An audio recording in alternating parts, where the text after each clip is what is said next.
ஆஸ்பத்திரிக்கும் வீட்டுக்குமா அலைஞ்சு அலைஞ்சு நொந்து போயிட்டோம்னு சொல்றீங்களா? நீதிமன்றத்துக்கும் வீட்டுக்கும் அலைஞ்சு அலைஞ்சு நொந்து போயிட்டோம்னு சொல்றீங்களா?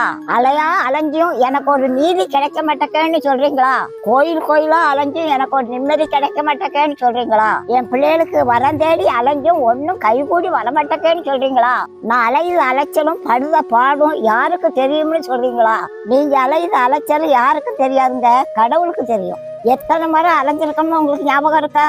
இருக்காது, நிச்சயம் இருக்காது. ஆனா ஏசப்பா அதெல்லாம் எண்ணி கணக்கு வச்சிருக்காருங்க. உங்க தலையில உள்ள முடியே எண்ணி வச்சிருக்காரு. உங்க அலைச்சலை மறந்தா போயிடுவாரு. உங்க அலைச்சலுக்கெல்லாம் ஏசப்பா முடிவு கட்ட போறாருங்க.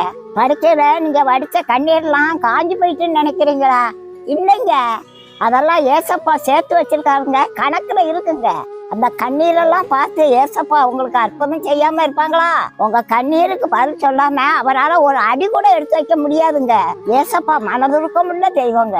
நீதிமன்றத்துல உங்களுக்கு நீதி கிடைக்கும். உங்க வியாதி சுகமாகும். இனிமேல் நீங்க ஆஸ்பத்திரிக்கு அலைய மாட்டீங்க. நீங்க என்ன கோயிலும் அலைய மாட்டீங்க. நீங்க தான் ஏசப்பா தங்குற வீடு. பிள்ளைகளுக்கு வரம் தேடி அலைஞ்ச அலைச்சல்லாம் முடிஞ்சு போச்சுங்க. உங்க பிள்ளைகளுக்கு நல்ல வரம் உங்க வீடு தேடி வருங்க. இனிமேல் நீங்க கடை வாங்குறதுக்கு எங்கேயும் அலைய மாட்டீங்க. இனிமேல் நீங்க உங்க வீட்லயே நிம்மதியா இழப்பாட போறீங்க.